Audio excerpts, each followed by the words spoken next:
আমার নবীজি বলার সঙ্গে সঙ্গে সাহাবী বলছেন, ইয়া রাসূলুল্লাহ, জাহেলি যুগে আমার স্ত্রী গর্ভে সন্তান এলো, পেটে যখন সন্তান এলো বললাম যাও বাবার বাড়ি, মেয়ে হলে পরে জীবন্ত পুঁতে মারবা।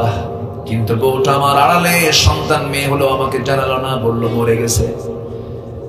পাশের বাড়িতে রেখে দিয়া 6 বছর বয়স যখন হয়ে গেছে, বড় হয়ে গেছে মেয়েটা, আমাকে কোনোদিন দেখায় না, আমি জানিও না, আমার কাছে কোনো নোট নাই, কোনো রিপোর্ট নাই। হঠাৎ করে একদিন দেখি আমার সামনে মেয়েটা সামনে নড়াচড়া করছে, ঘোরাফেরা করছে, আমার মতোই চোখ, আমার মতো কপাল, আমার মতোই সমস্ত কিছু। আমি মাইন্ড করে ফেললাম, আমার মন বলছে এই সন্তানটা আমাদের কাছে কি হতে পারে। চট করে তাকে হাতটা চেপে ধরলাম, স্ত্রীর সামনে গিয়ে দাঁড়িয়ে বললাম, স্ত্রী সত্যি করে বলো তো সন্তানটা কার? আমার তো সন্দেহ লাগে। হুজুর, আমার স্ত্রী থরথর করে কাঁপে, ওর বডি ল্যাঙ্গুয়েজ প্রমাণ করলো সন্তানটা আমাদের। আমি রিমান্ডে নিয়ে নিলাম, বলে ফেললে হে আমাদের সন্তান এটা। আমারও জানতে সন্তানটাকে বড় করে ফেলেছে। আমি অভিনয় শুরু করে দিলাম, জাহেলিয়াতের কারণে আমার স্ত্রীকে কিছুই বুঝতেই দিলাম না। সন্তানটা আমাকে সামনে পেয়ে বা আমার কোলে এসে বসলো আর বললো, বাবা আমি তো তোমাকে ডাকতে পারি নাই কোনোদিন, আমি আজকে তোমাকে চিনতে পেরেছি, আমার কলেজা ভরে গেছে। হুজুর, আমার মেয়েটা দেখতে এত সুন্দর ছিল, হঠাৎ করে আমার ভিতরে শয়তান চাপলো। স্ত্রীকে বললাম, আমার স্ত্রী, মেয়েটাকে সাজিয়ে দাও, গুছিয়ে দাও, আজকে ওকে নানির বাড়িতে নিয়ে যাব।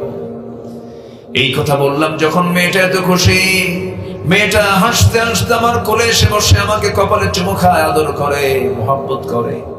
আমি সন্তানটাকে সাজগোজ করে নিয়ে রওনা দিলাম। নারীর বাড়ির দিকে রওনা না দিয়ে আমি জঙ্গলের দিকে রওনা দিয়েছি।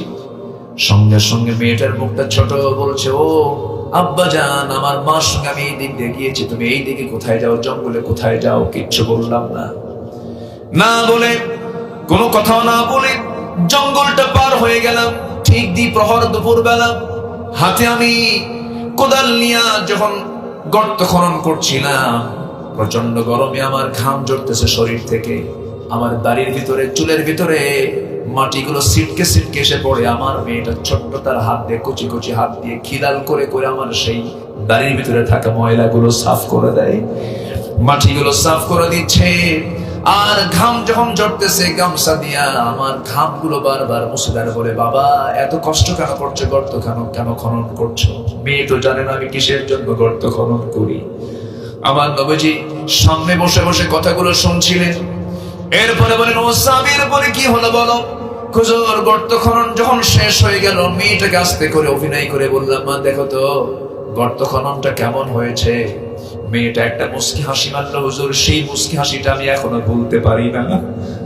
আমার মেয়েটা মুস্কি হাসি মেয়ে গর্তের কাছে গিয়ে উকি মেরে যখন দেখতে লাগলো, সরল মন আমার কথা বিশ্বাস করে নিয়েছে। আমি পিছন দিকে চলে এলাম, এমন জোরে ধাক্কা মেরেছে, এক ধাক্কায় বাচ্চাটা গর্তের মধ্যে পড়ে গেছে। চিত হয়ে দুইটা হাত এক জায়গায় করেছে, এক জায়গায় করে বলছেন, মা, আমার মা সত্যি বলেছিলাম, বা তুমি আমাকে মেরে ফেলবে, এই জন্য আম্মা আমাকে তোমার আড়ালে আমাকে বড় করেছে।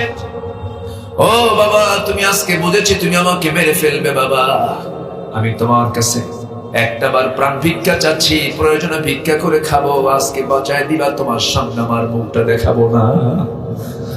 হুজুর, এত দয়া, এত দয়া, এত মায়াবী সুর আমার সামনে এত আকুতি মিনতি করলো।